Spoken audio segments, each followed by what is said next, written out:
présentation de concept. Donc, l'ONG Concept est une ONG d'appui au développement, reconnue comme association en 1996 et elle a eu son agrément comme ONG en avril 2002. Donc, ces zones d'intervention, elle intervient dans 12 régions du Sénégal et à Conakry en Guinée. Les antennes régionales, c'est Dakar, Saint-Louis, Diourbel, Kaffrine et Conakry. La stratégie et les principes d'intervention. Dans ces interventions, Concept privilégie le principe d'accompagnement dégressif articulé autour de 3 objectifs complémentaires. Le premier objectif, le renforcement organisationnel par la formation des responsables, l'appui à la mise en place de services collectifs et d'une bonne planification des activités. Le deuxième objectif, c'est le renforcement des capacités de mobilisation et de gestion des ressources, avec des fois l'appui à la création d'activités génératrices de revenus. Le troisième objectif, c'est la formation citoyenne aux droits humains et économiques, en plaidoyer et lobbying, en négociation et partenariat, participation et développement local. Donc ici, quand on parle d'accompagnement dégressif, on veut dire que nous, au début, quand on accompagne soit un GPF ou un jeune, au début, on est très présent, mais plus le projet avance, plus on se retire. C'est ce qu'on appelle un accompagnement dégressif. On est présent au début et à la fin, on se retire pour que la personne soit autonome. Même si le projet n'est plus là, elle peut continuer ses activités. Nos principaux projets en cours, on a le programme de bourse de sécurité familiale et des filets sociaux dans les régions de Kaffrine et Saint-Louis, financé par l'État du Sénégal et la Banque mondiale. On a également le programme Digital Unify avec 33 centres, financement Fondation Suisse, ST Microélectronique, avec plus de 130 000 Sénégalais formés en informatique de base. Donc c'était une formation gratuite destinée à des jeunes dans presque 12 régions du Sénégal.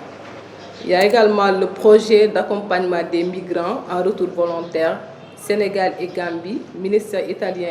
et de l'Intérieur. Il y a également le projet Bokuna pour l'amélioration de l'employabilité des jeunes, financement, coopération basque et Ville Barcelone. Il y a également le projet de formation et d'autonomisation professionnelle des jeunes dans les filières artisanales financées par Wallonie-Bruxelles International et l'Agence française de développement. Voilà, en partenariat avec Frères des Hommes, France et Belgique. Maintenant, c'était ça, d'une manière générale, la présentation de l'ONG Concept et ses projets en cours. Donc maintenant, nous allons passer à la présentation du projet, permettre la vente croissante de foyers améliorés dans les régions de Dakar, Kaolack et Kaffrine. Donc c'est un projet de 5 ans qu'on a commencé à partir du mois de mai. Donc le but du projet est de contribuer à la réduction des émissions de gaz à effet de serre et à l'atténuation du changement climatique au Sénégal. Donc l'objectif principal du projet, c'est d'accélérer la croissance de la vente de foyers améliorés avec une transformation irréversible du marché. Fourna Jambar. Beneen bi si tegu mooy Fourna Taaw. Nii lay mel. Di njool gudd. Bi si des mooy Fourne Sakkanam. Et on va commencer par les Fourna Jambar. Bi si njëkk mooy Fourna Jambar simple. Bii moo njëkk a dugg si marché bi. mooy Fourna Jambar simple moo nekk nii toujours booy Fourna Jambar simple bii këriñ lay jël gis nga booy xool toujours Fourna Jambar day am bunt pour aération bi par exemple booy togg booy tëj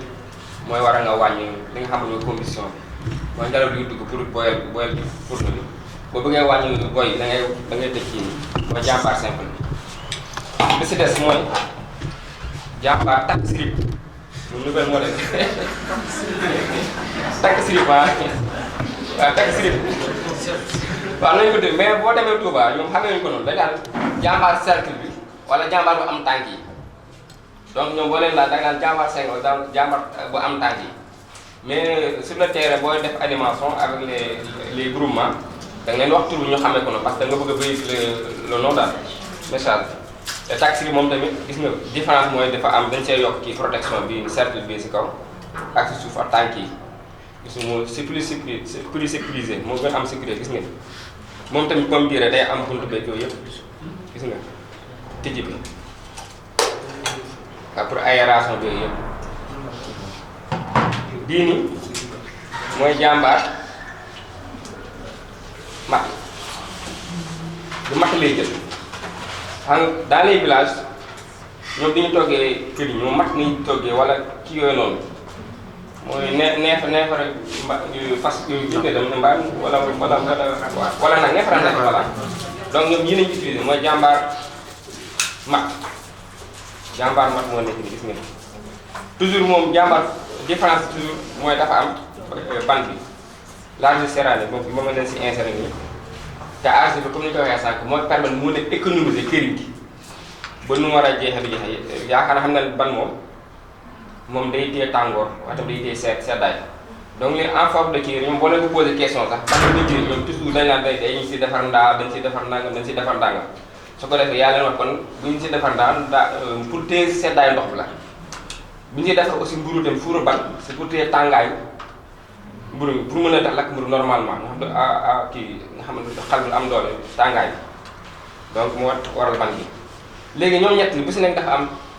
trois catégories mooy tolluwaay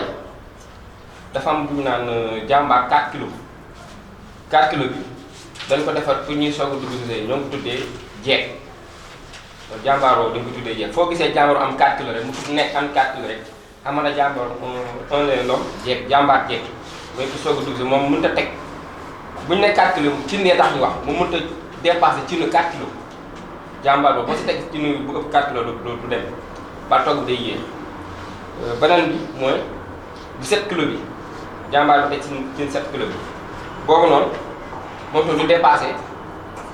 cin bu def 7 kilos moom foofu la yemoon parce que boo ko jàmbaar toujours cin bi fii la war a yem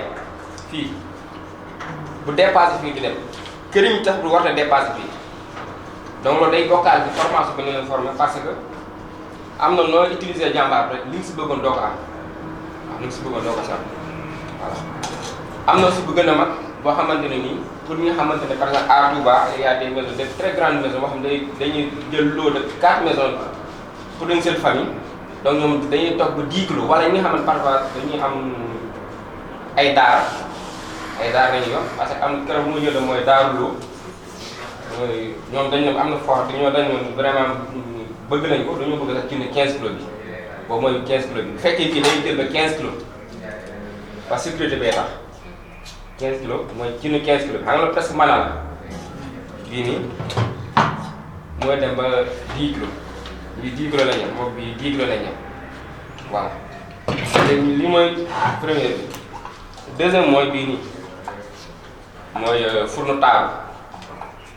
taaru moo nekk nii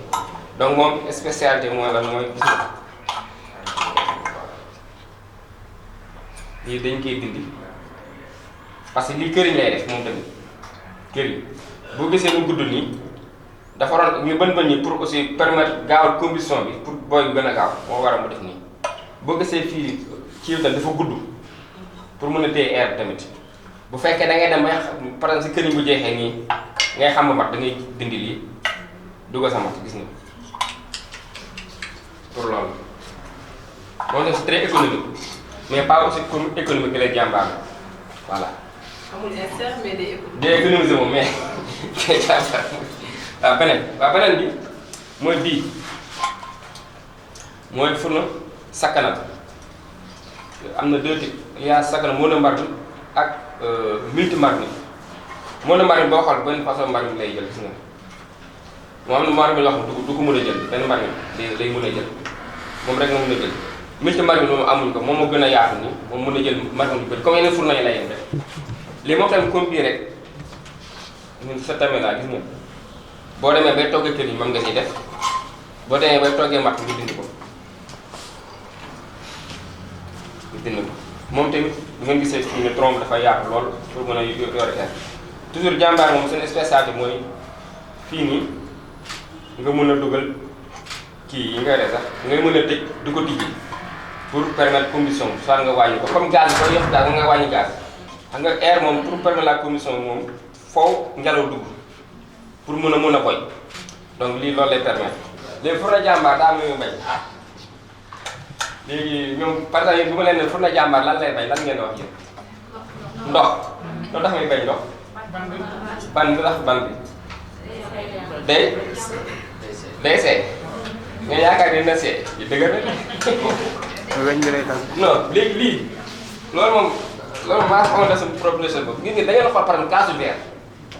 xam gis ngeen kaasu verre bu ngeen si defee ndox mu tàng ngeen jékki def ndox mu sedd lu muy def waaw loolu day détruire molécule moom fusion molécule lay détruire fii tam noonu la mel boo si defee lu tàng nga jékki def su ndox da koy fekk moo tax muy fekk xar te aussi loolu tamit te jigéen ñi dafa am si taayam mun na ñëw pare si dëpp ndab wala yu demee noonu wala ñu si kii dara si siit loolu da koy yàq moo tax muy bañ ndox beneen si li muy bañ mooy lan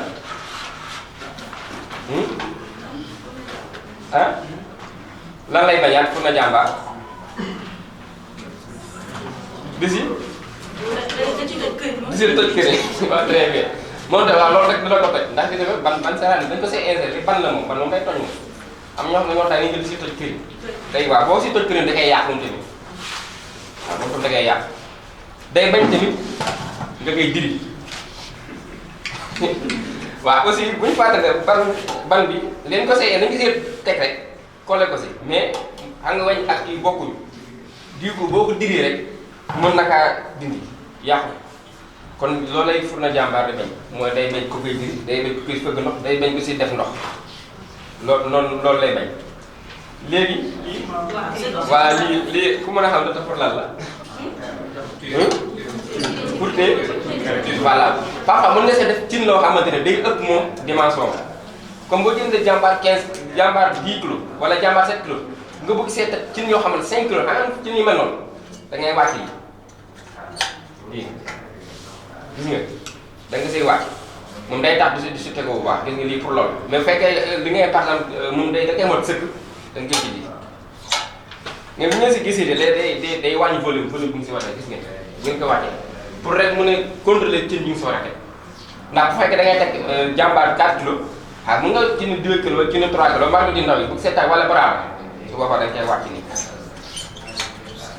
mais loolu lay jëriñ. par rapport à nos animations lu bëri si nañ koy jàng si ñoom xam nañ ko tey jii ñun duñu ndaal lépp de mais apparemment à des questions que leur par rapport à leur conclusion comme vous yéen ñi si nañu xamee lu bëri parce que échange la projet da ngay am di looy teg mais ñoom aussi par rapport ak interaction yi si ngay xamee lu bëri donc du coup loolu lay war a après ñoom li ñu mujjee benn suñu rapport yooyu mooy indi waaw voilà merci madame oui mu ne prix yi voilà bu fekkee bu 4 kilos bi day jaar ba 5000 wala 5500 waaw 5500 parce que ça dépend des distributeurs c'est aussi prix en gros moo tax ñu wax mais boo demee si marché bi bu 4 kilos bi day jar 6000 ba 7000 sax ça dépend ñu koy jaayee bu fekkee bu 7 kilos bi la day dem 5500 6500 lay jar bu kii bi bu 7 kilos day dem 6500 bu fekkee da nga koy jënd en kilo comme madame comme elle l'a dit tout à l'heure donc ñun dañuy créer contact ak ñoom li nga xam ñooy fournisseurs yi pour ñoom bu ñuy dem ba jënd en quantité ñu mën di ko jëndee comme ni ko distributeur di jëndee par exemple ñun boo demee si yeneen village yi nga xam ne ñoom duñu mën a dem ko jënd wala bu ñu koy jëndi dañuy paas mën naa daan si lu mën na koo yàq donc bu ñu ko defee ñoom seen cotisation bu ñu poussé loolu noonu bu ñu cotisé ba am benn somme bi dañu leen mettre en contact avec le fournisseur donc fournisseur boobu moo leen koy boobaa dina leen ko mën a wàññile jaayee compris en gros moo tax après 6500 lañ koy lay jar mooy bu 7 kilos boo xool boobu si gën a jar nag mooy ëpp nañu si jënd ñu jënd bu 7 kilos bi 15 kilos moom tamit moom day dem ba 8500 wala 9000 en gros